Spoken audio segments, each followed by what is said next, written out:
লক্ষ্য করে যখন বললেন, সাহাবারা তখন আলকামা রাদিয়াল্লাহু তাআলা আনহুর বাড়িতে চলে গেল। সেখানে চলে গিয়ে আল্লাহ রাসূলের অন্যান্য সাহাবারা আলকামা রাদিয়াল্লাহু তাআলা আনহু যেখানে শুয়ে আছেন সেখানে সকলে গোল হয়ে আল্লাহ পাক রব্বুল আলামিনের দরবারে রোনাজারি করলেন। রব্বুল আলামিন আল্লাহ আপনার হাবিবের একজন সাহাবা আলকামা রাদিয়াল্লাহু তাআলা আনহু তার যে এত মৃত্যুর কষ্ট এত হচ্ছে, আল্লাহ আমরা সহ্য করতে পারছি না, তার মৃত্যুর কষ্টটা আসান করে দেন। আল্লাহ রাসূলের ওই সমস্ত সাহাবারা দেখলেন যে আমাদের দোয়া কবুল হচ্ছে না, আলকামার মৃত্যুর কষ্ট তবু আসান হচ্ছে না, আরো কষ্ট বেড়ে যাচ্ছে। আল্লাহ রাসূলের সাহাবারা দড়িয়ে দড়িয়ে আল্লাহ নবীর কাছে উপস্থিত হলেন, ইয়া রাসূলুল্লাহ, ইয়া হাবিবাল্লাহ, হুজুর আমরা দোয়া করেছি তবুও আলকামার মৃত্যুর কষ্ট কম হয় না, আসান হয় না। ইয়া রাসূলুল্লাহ, ইয়া হাবিবাল্লাহ, হুজুর আপনি একটু আলকামার জন্য আল্লাহ পাক রব্বুল আলামিনের দরবারে দোয়া চান।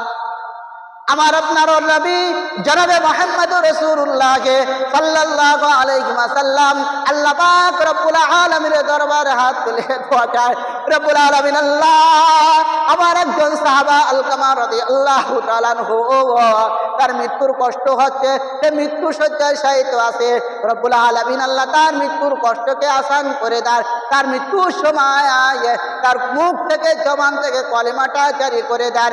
এই দোয়া যখন আল্লাহ নবী যখন আল্লাহ পাক রব্বুল আলামিনের দরবারে করতে, আল্লাহ পাক রব্বুল আলামিন গায়বে এলান হয়ে বললেন, ও আমার হাবিব আপনি হাত নামান, আপনি হাত নামান, আপনি ওর জন্য দোয়া করবেন না, কারণ ওর মা ওর আম্মা জান এখনো হায়াতে জিন্দেগিতে বেঁচে আছে।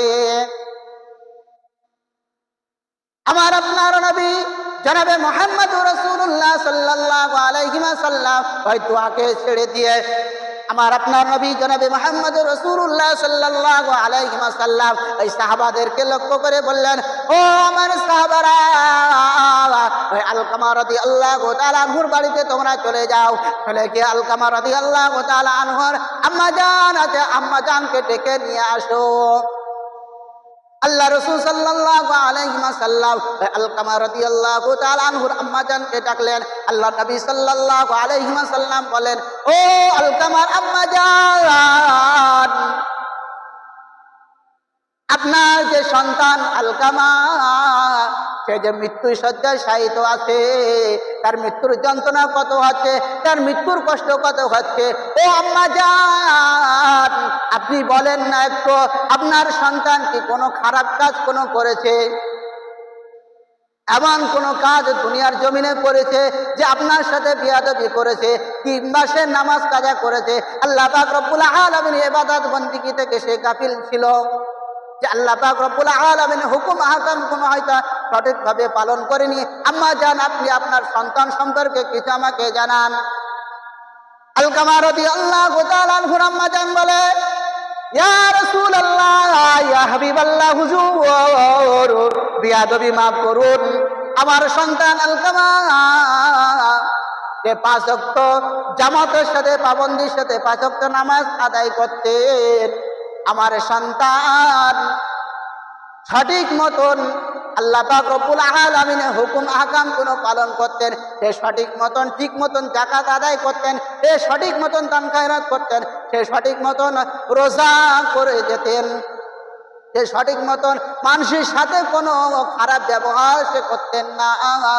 এত কোনো ভালো কাজের যখন আল্লাহ রসুলকে বলল, তখন আলকামা রাদিয়াল্লাহু তাআলা আনহুর আম্মা জান আল্লাহ নবী সাল্লাল্লাহু আলাইহি ওয়াসাল্লাম বলে যে আম্মা জান আপনার পুত্র সন্তান যদি এত দুনিয়ার জমিনে ভালো কাজ যদি করে থাকে, তাহলে আলকামা রাদিয়াল্লাহু তাআলা আনহুর মৃত্যুর কষ্ট এত কেন হচ্ছে? আলকামা রাদিয়াল্লাহু তাআলা আনহুর আম্মা জান তখন বলে, ইয়া রাসূলুল্লাহ, ইয়া হাবিবাল্লাহ, হুজুর আলকামা রাদিয়াল্লাহু তাআলা আনহুর আম্মা জান কাঁদতে লাগলে, ওদের নয়নে কাঁদতেন। তখন বললেন যে, ইয়া রাসূলুল্লাহ, ইয়া হাবিবাল্লাহ, হুজুর আলকামার উপরে আমি খুশি আছি, কিন্তু আমার মনে বড় একটা ব্যথা, আমার মনে বড় একটা কষ্ট। আলকামা সঠিক মতন নামাজ কালাম হুকুম হাকাম সব কিছু পালন করত, কিন্তু আমি যেটা জনম দুঃখিনী মা, আমি তার গর্ভধারিণী মা, আমি তার জনম দুঃখিনী মা। 10 মাস 10 দিন আলকামাকে গর্ভে ধারণ করে কত ন্যায় কষ্ট করেছি। ভাই আলকামা, আমি তার আম্মা জান, ভাই আলকামা আমার কথা শুনতো না, তার বইয়ের কথা শুনে তিনি চলাফেরা করত। আলকামা, আমি তার মা, আমার কথা সে শুনতো না, সে বউয়ের তার স্ত্রী পরামর্শ শুনতো, সে আমার কথা সে মান্যতা দিত না। আল্লাহ রাসূল সাল্লাল্লাহু আলাইহি ওয়াসাল্লাম বলে, আম্মা জান, আপনি আপনার পুত্র সন্তানকে ক্ষমা করে দেন। এই যে ছোট্ট একটা ভুল করার জন্য আলকামার মৃত্যুর কষ্ট, এত যন্ত্রণা হচ্ছে। আলকামার আম্মা জান তখন হাউ হাউ করে কাঁদতে লাগলেন, বললেন যে ইয়া রাসূলুল্লাহ, ইয়া হাবিবাল্লাহ, হুজুর কেমন করে আমি ক্ষমা করব? আমার মনে বড় কত কত কষ্ট, কত যন্ত্রণা, কত বেদনা, যে সারা জীবন সে তার স্ত্রীর কথা শুনে চলেছে, কিন্তু আমি তার জনম দুঃখিনী মা, সে আমার কথা শুনতো না। তার মা যখন তাকে ক্ষমা যখন না করলেন, এখন আল্লাহ রাসূল সাল্লাল্লাহু আলাইহি ওয়াসাল্লাম তখন সাহাবাদেরকে লক্ষ্য করে বলল, ও আমার সাহাবারা, লাকড়ি নিয়ে আসো, লাকড়ি নিয়ে আসো, তেল নিয়ে আসো, আগুন জ্বালা। আগুন জ্বালিয়ে দিয়ে আলকামাকে পিটাই দিয়ে পুড়িয়ে দাও, পুড়িয়ে দাও। কারণ আলকামা মৃত্যুর পরে সাথে সাথে আল্লাহ পাক রব্বুল আলামিন জাহান্নামে যাবে, অতএব সে দুনিয়ার জন্য।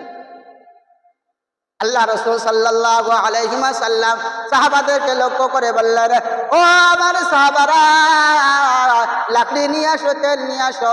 সাহাবারা সব লাকড়ি নিয়ে আসলো, তেল নিয়ে আসলো, তেল দিয়ে ওই চিতা সাজালো, চিতা সাজিয়ে আগুন দিয়ে জ্বালিয়ে দিল। দাও দাও দাও দাও করে আগুন জ্বলছে। তখন আলকামা রাদিয়াল্লাহু তাআলা আনহুকে ধরে ওই আগুনের চিতায় যখন ফেলে দিবে, এমন সময় ওই ঘর থেকে আলকামা রাদিয়াল্লাহু তাআলা আনহুর আম্মা জান চিৎকার করে হাত দিয়ে বললেন, ও নবী পাকের সাহাবারা, আমার সন্তান আলকামাকে আগুনে পোড়াবেন না। আমি জনম দুঃখিনী মা, গর্ভধারিণী মা, আমি কেমন করে সহ্য করব? দুনিয়ার জমিনে বেঁচে থাকাকালীন, হায়াতে থাকাকালীন আমার সন্তানের উপরে এত কষ্ট হবে, আমি কেমন করে সহ্য করব? তখন আলকামা রাদিয়াল্লাহু তাআলা আনহুর মা বলল যে, আমি নবী পাকের সাহাবা, তোমরা শুনে রাখো, আমি আলকামাকে আমি ক্ষমা করে দিলাম। আলকামা রাদিয়াল্লাহু তাআলা আনহুর আম্মা জান যখন ক্ষমা করে দিয়েছে, সাথে সাথে আলকামা রাদিয়াল্লাহু তাআলা আনহুর জবান থেকে কলেমা জারি হয়ে গেল, লা ইলাহা ইল্লাল্লাহু মুহাম্মাদুর রাসূলুল্লাহ, লা ইলাহা ইল্লাল্লাহু মুহাম্মাদুর রাসূলুল্লাহ সাল্লাল্লাহু আলাইহি ওয়াসাল্লাম। তার জবান থেকে কলেমা জারি হয়ে গেল, সাথে সাথে সে মৃত্যুবরণ করলো। হ্যাঁ, সে সারা জীবন